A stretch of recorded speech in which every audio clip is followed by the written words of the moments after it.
ನಮಸ್ತೆ ಎಲ್ರಿಗೂ, welcome back to my channel Shrimati Naveena Kannada vlogs. ಏನಪ್ಪ ನವೀನ ಇವತ್ತು ರೆಡಿ ಆಗಿಬಿಟ್ಟಿದ್ದಾಳೆ, ಎಷ್ಟು ನೀಟಾಗಿ ಯೋಚನೆ ಮಾಡ್ತಿದ್ದೀರಾ. ಇವತ್ತು ದೇವಸ್ಥಾನಕ್ಕೆ ಹೋಗ್ತಿದ್ದೀನಿ. ತಮ್ಲೈನ್ ನೋಡಿದ್ರೆ ನಿಮಗೆ ಗೊತ್ತಾಗಿರುತ್ತೆ ಅಲ್ವಾ ಏನು ವಿಚಾರ ಅಂದ್ಬಿಟ್ಟು. ಹೌದು, ಒಂದು ಫಂಕ್ಷನ್ ಇದೆ ದೇವಸ್ಥಾನದಲ್ಲಿ, ಅಲ್ಲಿಗೆ ಹೋಗ್ತಾ ಇದ್ದೀನಿ. ನೋಡೋಣ ದೇವಸ್ಥಾನ ಹೇಗಿದೆ. ನಾನು ಫಸ್ಟ್ ಟೈಮ್ ಹೋಗ್ತಾ ಇದ್ದೀನಿ, ನಿಮಗೂ ಹಂಗೆ ದೇವಸ್ಥಾನ ತೋರಿಸೋಣ ಅಂದ್ಬಿಟ್ಟು. ಅದ್ರ ಜೊತೆಗೆ ಒಳ್ಳೆ ಊಟ ಇರುತ್ತೆ, ಊಟ ಎಲ್ಲ ಮುಗಿಸ್ಕೊಂಡು ಬರೋಣ. ದೀಪ್ತಿ ಬರ್ತೀಯಪ್ಪ? ಬರಲ್ಲ ಅಂತ ಹೇಳು. ನಾನು ಮತ್ತೆ ನಮ್ಮ ಮನೆಯವ್ರು ಹೋಗ್ತಿದ್ದೀನಿ. ನಾನು ಇವಾಗ KR ನಗರಕ್ಕೆ ಹೋಗ್ತಿದ್ದೀನಿ, ಅಲ್ಲಿಂದ ಅವ್ರ ಜೊತೆಗೆ ಹೊರಡ್ತಾ ಇದ್ದೀನಿ. ಬನ್ನಿ ಹೋಗೋಣ, ದೇವಸ್ಥಾನ ನೋಡ್ಕೊಂಡು ಊಟ ಮುಗಿಸ್ಕೊಂಡು ಬರೋಣ. ಇನ್ನು ಹೇಗಿರುತ್ತೆ ವ್ಲಾಗ್ ಅಂತ ಗೊತ್ತಿಲ್ಲ, ನೋಡ್ತಾ ಹೋಗೋಣ. ಬನ್ನಿ ಎಲ್ಲರೂ ಹೋಗೋಣ, ಆಯ್ತಾ?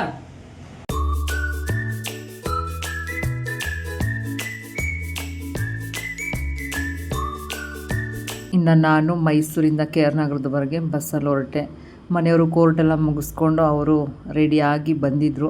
ಅಲ್ಲಿಂದಲೇ ನನ್ನ ಕರ್ಕೊಂಡು ಹೋದ್ರು ದೇವಸ್ಥಾನಕ್ಕೆ. ತುಂಬ ದೂರ ಇದೆ ಆ್ಯಕ್ಚುಲಿ ದೇವಸ್ಥಾನ ಇದು. ನಮ್ಮ KR ನಗರಕ್ಕೆ ದೂರ ಅನಿಸುತ್ತೆ, ನಾನು ಮೈಸೂರಿಂದ ಹೋಗಿದ್ರಿಂದ ಇನ್ನೂ ದೂರ ಅನ್ನಿಸ್ತು. ಆದ್ರೂ ದೇವ್ರ ದರ್ಶನ ಮಾಡೋದಲ್ವ, ಮೊದಲನೇ ಬಾರಿಗೆ ಹೋಗ್ತಾ ಇದ್ದೀವಿ. ಈ ಥರ ರೀಸನ್ ಇದ್ದರೆ ಮಾತ್ರನೇ ಹೋಗೋದು. ನಾವು ಎಕ್ಸ್ಟ್ರಾ ಹೋಗಲೇಬೇಕಂತ ಎಲ್ಲಿಗೂ ಹೊರಗಡೆ ಹೋಗೋದಿಲ್ಲ. ಅವ್ರ ಕೆಲಸದಲ್ಲಿ ಬ್ಯುಸಿ, ನಾನು ಮನೆ ಮಕ್ಕಳು ಅಂದ್ಕೊಂಡು ನಾನು ಬ್ಯುಸಿ ಇರ್ತೀನಿ. ಒಂದೊಂದ್ಸಲ ಈ ರೀತಿ ರೀಸನ್ ಸಿಕ್ಕಿದಾಗ ಡೆಫಿನೆಟ್ಲಿ ಹೋಗಿ ಬಂದುಬಿಡ್ಬೇಕಲ್ವ. ಯಾಕಂದರೆ ನಾವು ಹೋಗಬೇಕು ಅಂತ ಮನಸ್ಸು ಮಾಡೋದಕ್ಕೆ ಕಮ್ಮಿ, ಅದಕ್ಕೋಸ್ಕರನೇ. ದೂರ ಇದ್ರೂ ದೇವ್ರು ನೋಡಿದಾಗ ಒಂಥರ ಸಮಾಧಾನ ಆಯಿತು. ಬೇರೆಯವ್ರು ಹೋಗಿದ್ದನ್ನು ಸ್ಟೇಟಸೆಲ್ಲ ನೋಡ್ತಿದ್ದೆ, ನಾನು ಹೋಗಿಲ್ವಲ್ಲ ಅನ್ಕೋತಿದ್ದೆ.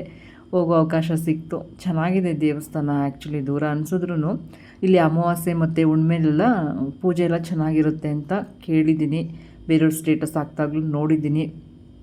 ಇನ್ನು ನಾನು ಮತ್ತು ನಮ್ಮ ಮನೆಯವರು ಹೊರಟ್ವಿ ಅಲ್ವಾ. ನಮ್ಮ ಮಲ್ಲೇಶಣ್ಣವ್ರ ಮನೆ ಫಂಕ್ಷನ್ ಅಂತ ಗೊತ್ತಿತ್ತು, ಅವರು ಸಿಕ್ಕರು. ಮಾತಾಡಿಸ್ಬಿಟ್ಟು ಫಸ್ಟ್ ನಾವು ದೇವಸ್ಥಾನಕ್ಕೆ ಹೋಗ್ಬಿಟ್ಟು ದೇವ್ರ ದರ್ಶನ ಮಾಡ್ಕೊಂಡು ಬರ್ತೀವಿ ಅಂತ ಹೇಳಿ ಬಂದ್ವಿ.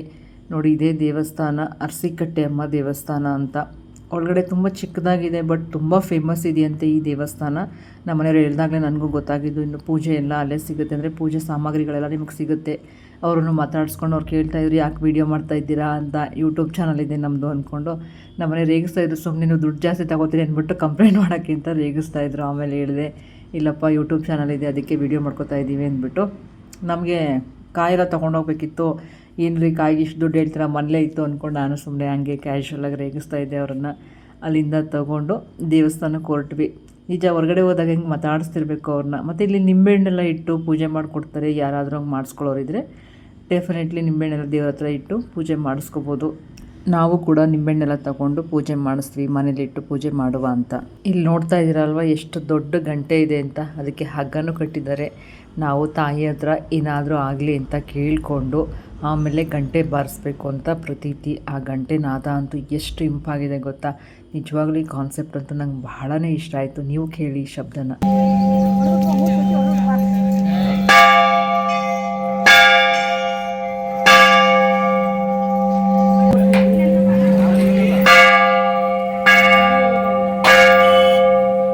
ಕೇಳಿದ್ರಿ ಅಲ್ವಾ, ಎಷ್ಟು ಚೆನ್ನಾಗಿತ್ತಲ್ವ. ನಿಜವಾಗ್ಲೂ ಈ ಕಾನ್ಸೆಪ್ಟ್ ನಿಜವಾಗ್ಲೂ ಚೆನ್ನಾಗಿದೆ. ಇನ್ನು ಆ್ಯಸ್ ಯೂಶುವಲ್ ಕಾಯಿ ಹೊಡೆಯೋಕ್ಕೆ ಸ್ಥಳ ಇತ್ತು, ಅಲ್ಲಿ ಕಾಯೆಲ್ಲ ಹೊಡೆದು ನೋಡಿ. ಸುತ್ತ ಕೆರೆ ಇದೆ. ಇದು ಆಮೇಲೆ ನೋಡಿರೋಂತೆ. ಸದ್ಯಕ್ಕೆ ದೇವ್ರು ನೋಡ್ಕೊಂಡು ಬರೋಣ. ಚೆನ್ನಾಗಿ ವ್ಯವಸ್ಥೆ ಮಾಡಿದ್ದಾರೆ. ಕ್ಯೂ ನಿಂತ್ಕೊಳ್ಳಿಕ್ಕಾಗಲಿ ಪ್ರತಿಯೊಂದಕ್ಕೂ ವ್ಯವಸ್ಥೆ ಚೆನ್ನಾಗಿದೆ. ಆದರೆ ಇಲ್ಲೂ ಕೂಡ ಸರಗಳ್ಳರು, ಜೇಬುಗಳ್ಳರು ಇದ್ದಾರೆ, ಎಚ್ಚರಿಕೆ ಅಂತ ಹಾಕಿದ್ದಾರೆ ಅಲ್ವಾ. ಡೆಫಿನೆಟ್ಲಿ ನಾವೆಲ್ಲಾದರೂ ಹೊರಗಡೆ ಹೋದಾಗ ಈ ರೀತಿ ಹೋದಾಗ ನಾವು ಸ್ವಲ್ಪ ಕೇರ್ಫುಲ್ ಆಗಿರಬೇಕು. ನಾವು ಹಾಕೋ ಒಡವೆಯಿಂದ ಇರ್ಬೋದು ಅಥವಾ ನಮ್ಮ ಬಗ್ಗೆ ಸ್ವಲ್ಪ ಕೇರ್ಫುಲ್ ಆಗಿರಬೇಕು. ಯಾಕಂದರೆ ಎಲ್ಲೋದ್ರೂ ಇರ್ತಾರೆ, ದೇವಸ್ಥಾನ ಅಂತ ಮಾತ್ರ ಅಲ್ಲ. ಇಲ್ಲ ಆಲ್ರೆಡಿ ನಾನು ಹೇಳ್ದಂಗೆ ಅಮಾವಾಸ್ಯೆ ಉಣ್ಮೇಲೆ ಸ್ವಲ್ಪ ರಶ್ ಜಾಸ್ತಿ ಇರುತ್ತಂತೆ. ಅದಕ್ಕೋಸ್ಕರನೇ ಸ್ವಲ್ಪ ಕೇರ್ಫುಲ್ ಆಗಿರಿ ಅಂದ್ಬಿಟ್ಟು ಆಲ್ರೆಡಿ ಅವರೇ ಬೋರ್ಡ್ ಹಾಕ್ಬಿಟ್ಟಿದ್ದಾರೆ. ನಾವು ಹೋಗಿದ್ದು ಲೇಟಾಗಿದ್ದರಿಂದ ಜನ ಸ್ವಲ್ಪ ಕಮ್ಮಿ ಇದ್ದರು. ಇನ್ನು ನಮ್ಮ ದೇವಿ ದರ್ಶನ ಮಾಡೋಣ. ಅರಸಿಕಟ್ಟೆ ಅಮ್ಮ ತುಂಬ ಫೇಮಸ್ ದೇವರಂತೆ. ನೀವು ದರ್ಶನ ಮಾಡಿ ತಾಯಿನ ನೀವೇನೇನು ಅಂದ್ಕೊಂಡಿದ್ರಿ ಎಲ್ಲ ತಾಯಿ ಒಳ್ಳೇದು ಮಾಡಲಿ. ನಿಮ್ಮ ಮೇಲೂ ಯಾವುದಾದ್ರೂ ದೃಷ್ಟಿಗಳೆಲ್ಲ ಇದ್ದರೆ ಅದೆಲ್ಲ ಕಳೆದೋಗಿ ಎಲ್ಲ ಒಳ್ಳೆಯದಾಗಲಿ. ಚೆನ್ನಾಗಿ ಪೂಜೆ ಮಾಡಿಕೊಟ್ರು. ರಶ್ ಇತ್ತು, ಸ್ವಲ್ಪ ರಶ್ ಇತ್ತು, ಆದರೂ ಪೂಜೆ ಎಲ್ಲ ಚೆನ್ನಾಗಿತ್ತು. ದೇವಿ ದರ್ಶನ ಕೂಡ ಚೆನ್ನಾಗಾಯಿತು. ತುಂಬ ರಶ್ ಇದ್ದಾಗ ಹೋಗೋದಕ್ಕಿಂತ ಸ್ವಲ್ಪ ಫ್ರೀಯಾಗಿದ್ದಾಗ ಹೋಗೋದೇ ಬೆಸ್ಟ್ ಅಂತ ನಾನು ಅಂತೀನಿ. ಇನ್ನು ಅಲ್ಲಿ ಅರ್ಕೆ ಕಟ್ಕೊತಾರೆ ಅನಿಸುತ್ತೆ. ಮೋಸ್ಟ್ಲಿ ಅರ್ಕೆ ಕಟ್ಕೊಂಡು ಅಲ್ಲೆಲ್ಲ ಕಾಯನ್ನು ಅದು ಇದು ಎಲ್ಲ ಕಟ್ಟಿದ್ರು. ಕೈಗೆ ಹಾಕೊಂಡು ಅದೆಲ್ಲ ಕಟ್ತಾರಲ್ಲ, ಆ ರೀತಿ ಕಟ್ಟಿದ್ರು. ವ್ಯವಸ್ಥೆ ಎಲ್ಲ ಚೆನ್ನಾಗಿತ್ತು. ಪೂಜೆನೂ ಚೆನ್ನಾಗಾಯಿತು. ನನಗೂ ಅಪ್ಪ ಇಷ್ಟು ದೂರ ಬಂದು ದೇವಿ ದರ್ಶನ ಮಾಡಿದ್ನಲ್ಲ ಅಂತ ಖುಷಿ ಆಯಿತು. ನಾನು ಕನಸಲ್ಲೂ ಅಂದ್ಕೊಂಡಿಲ್ಲ ಇಲ್ಲಿವರೆಗೆ ಬರ್ತೀನಿ ಅಂತ. ಅದಕ್ಕೋಸ್ಕರನೇ ಮಿಸ್ ಮಾಡದೆ ಬಂದೆ. ಅಲ್ಲಿ ಬಳೆಗಳೆಲ್ಲ ಕೊಡ್ತಾರೆ. ನಾವು ಕೂಡ ಬಳೆ, ಹಣ್ಣು, ಕಾಯಿ ಎಲ್ಲ ಪೂಜೆ ತೊಗೊಂಡೋಗಿದ್ವಿ. ಅದನ್ನು ಕೊಟ್ಟು ಪುರೋಹಿತರು ನಮಗೆ ಕೊಟ್ಟಿದ್ದಂಥ ಒಂದು ಬಳೆನ ತೊಗೊಂಡು ಬಂದೆ. ನೋಡಿ ದೇವಿ ಎಷ್ಟು ಚೆನ್ನಾಗಿದೆ ಅಲ್ವಾ. ಮತ್ತು ಹಿಂದೆ ಒಂದೆರಡು ಮೂರ್ತಿಗಳು ಕೂಡ ಇಟ್ಟಿದ್ದಾರೆ. ನಮ್ಮ ಮನೆಯವರು ಅದನ್ನು ವಿಡಿಯೋ ಮಾಡಿದ್ದಾರೆ. ಚೆನ್ನಾಗಿತ್ತು, ಅದು ನೋಡೋಕೆ ಚೆನ್ನಾಗಿತ್ತು. ಪೂಜೆ ಕೂಡ ಚೆನ್ನಾಗಾಯಿತು. ಪೂಜೆ ಎಲ್ಲ ಮುಗಿಸ್ಕೊಂಡು ಇನ್ನೂ ಹೊರಡುವ ಸಮಯ. ಆ್ಯಕ್ಚುಲಿ ಇದು ಎಲ್ಲಿ ಬರುತ್ತೆ ಅಂತಲೇ ನಾನು ನಿಮಗೆ ಹೇಳಿಲ್ಲ. ಇದು ಮುದ್ದನಹಳ್ಳಿ ಗ್ರಾಮ, ಕೊಣನೂರು ಹೋಬಳಿ, ಅರಕಲಗೂಡು ತಾಲೂಕು, ಹಾಸನ ಜಿಲ್ಲೆ. ಆಯಿತಾ, ನೀವು ಹೋಗೋರಿದ್ರೆ ಗೂಗಲ್ ಮ್ಯಾಪ್ ಹಾಕ್ಕೊಂಡು ಹೋಗಿ ಬನ್ನಿ. ನೋಡಿ ಪಕ್ಕದಲ್ಲೇ ಒಂದು ಕೆರೆ ಇದೆ, ತಾವರೆ ಕೆರೆ ಅಂತಲೇ ಹೇಳ್ಬೋದು. ಯಾಕಂದರೆ ಸುಮಾರು ತಾವರೆ ಹೋಗ್ಬಿಟ್ಟಿತ್ತು. ಅದು ಚೆನ್ನಾಗಿತ್ತು. ಕುತ್ಕೊಳ್ಳೋಕ್ಕೂ ಅಲ್ಲೆಲ್ಲ ವ್ಯವಸ್ಥೆ ಮಾಡಿದ್ದಾರೆ. ಆದರೆ ನಮಗೆ ಲೇಟ್ ಆಗುತ್ತೆ ಅಂತ ನಾವು ಬೇಗನೆ ಹೊರಟ್ಬಿಟ್ವಿ. ಇನ್ನು ಮಲ್ಲೇಶಣ್ಣವ್ರು ಅಡುಗೆ ಮಾಡಿಸಿದ್ರಲ್ಲ, ಅಲ್ಲಿಗೂ ದೇವಸ್ಥಾನಕ್ಕೂ ಸ್ವಲ್ಪ ದೂರ ಇತ್ತು. ಅಲ್ಲಿಗೆ ಕಾರಲ್ಲೇ ಬಂದಿದ್ದೀವಿ ದೇವಸ್ಥಾನಕ್ಕೆ. ಕಾರ್ ತೆಗೆಯುವಾಗ ಅಲ್ಲಿ ನೋಡಿ ಕೆಳಗಡೆ ನಾಯಿ ಮಲಗಿದೆ. ಇದನ್ನು ಯಾಕೆ ಹೇಳ್ತಾ ಇದ್ದೀನಿ ಗೊತ್ತಾ, ಗಾಡಿ ಎಲ್ಲ ಪಾರ್ಕ್ ಮಾಡಿರ್ತೀವಲ್ಲ, ಆವಾಗ ನಾಯಿಗಳು ಬಂದು ಗಾಡಿ ಕೆಳಗಡೆ ಅಂದರೆ ಕಾರ್ ಕೆಳಗಡೆ ಎಲ್ಲ ಮಲಗಿರ್ತವೆ. ಕಾರ್ ತೆಗೆಯುವಾಗ ಸ್ವಲ್ಪ ಕೇರ್ಫುಲ್ಲಾಗಿರಿ, ಚೆಕ್ ಮಾಡಿಕೊಂಡು ಆಮೇಲೆ ನೀವು ಕಾರ್ನ ತೆಗೀರಿ ಅಂತ ಕೇಳ್ಕೊತೀನಿ. ಯಾಕಂದರೆ ಪ್ರಾಣಿಗಳ ಜೀವನ ಮುಖ್ಯ ಅಲ್ವಾ. ಇದು ನಮಗೆ ಒಂದು ಸಲ ಎಕ್ಸ್ಪೀರಿಯೆನ್ಸ್ ಆಗಿದೆ, ಅದಕ್ಕೋಸ್ಕರ ಈ ವಿಡಿಯೋ ಮೂಲಕ ಕೇಳ್ಕೊತಾ ಇದ್ದೀನಿ. ಯಾವಾಗಲೂ ಕಾರ್ ತೆಗಿಯೋಕ್ಕೆ ಮುಂಚೆ ಒಂದು ಸಲ ಚೆಕ್ ಮಾಡಿ, ಓಕೆನಾ.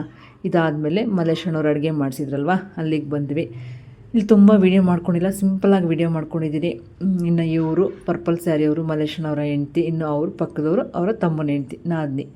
ತುಂಬ ವೀಡಿಯೋ ಆಗಲಿಲ್ಲ ಅಂತ ಆಲ್ರೆಡಿ ಹೇಳಿದೆ. ಸಿಂಪಲ್ಲಾಗಿ ವೀಡಿಯೋ ಮಾಡಿದ್ದೀನಿ. ಖುಷಿ ಆಯಿತು ಇಲ್ಲಿವರೆಗೆ ಬಂದು. ಇವರು ನಮ್ಮೂರಿಂದ ಅಂದರೆ ನಮ್ಮ ತಿಪ್ಪೂರಿಂದ ಇಲ್ಲಿಗೆ ಸುಮಾರು ದೂರ ಆಗುತ್ತೆ. ಅಲ್ಲಿಗೆ ಎಲ್ಲ ವ್ಯವಸ್ಥೆ ಮಾಡಿಕೊಂಡು ಹರಕೆ ತೀರಿಸೋಕ್ಕೋಸ್ಕರ ಇಷ್ಟೆಲ್ಲ ರೆಡಿ ಮಾಡ್ಕೊಂಡು ಬಂದಿದ್ದಾರಲ್ಲ, ನಿಜವಾಗ್ಲೂ ಗ್ರೇಟ್ ಅನ್ನಿಸ್ತು. ಯಾಕಂದರೆ ನಾವಿರೋ ಕಡೆನೇ ಎಲ್ಲ ಮಾಡೋದು ಒಂಥರ ಏನೋ ಅಷ್ಟು ಕಷ್ಟ ಅನಿಸೋದಿಲ್ಲ.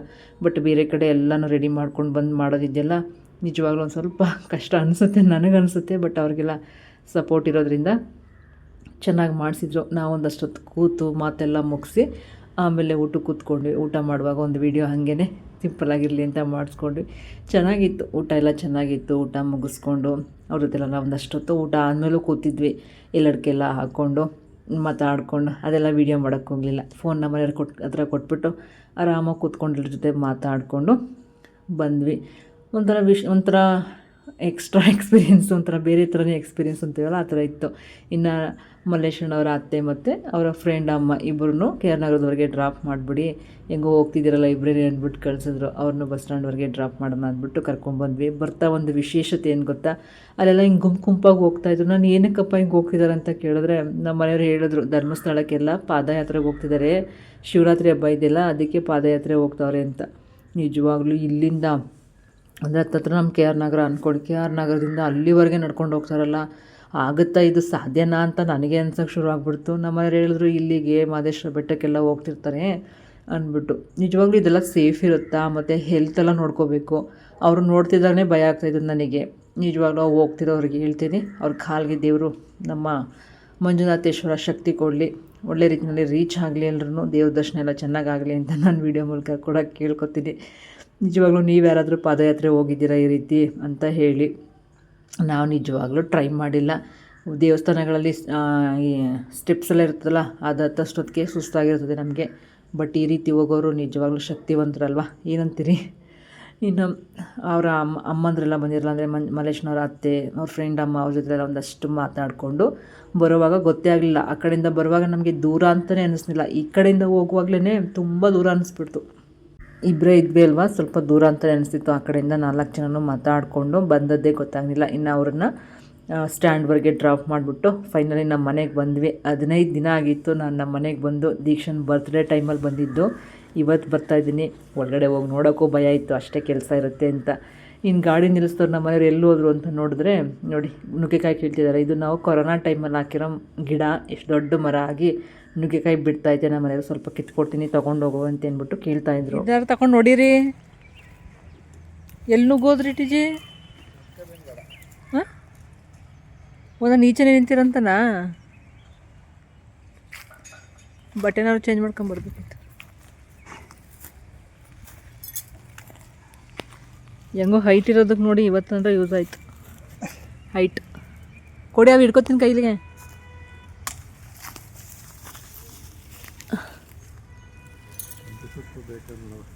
ನೋಡಿ, ಹಾಂ, ನುಗ್ಗೆ ಸೊಪ್ಪು ಮುಂದೆಗಡೆ ಚೆನ್ನಾಗೈತೆ. ಅವ್ರ ತಗೊಳ್ಳಿಂದ ವೀರ ವೀರಾದಿ ವೀರ ವೀರಾಯಿ ಸುಲ್ತಾನ ಅಂತ ಹುಷಾರು, ಕೈ ಹುಷಾರು, ನೀವು ಹುಷಾರು, ಕಾಲು. ಹಾಂ, ಇದು ಯಾವುದ್ರಲ್ಲಾರು ಹೊಡ್ಕೊಳ್ಳಿ ಅಷ್ಟೆ.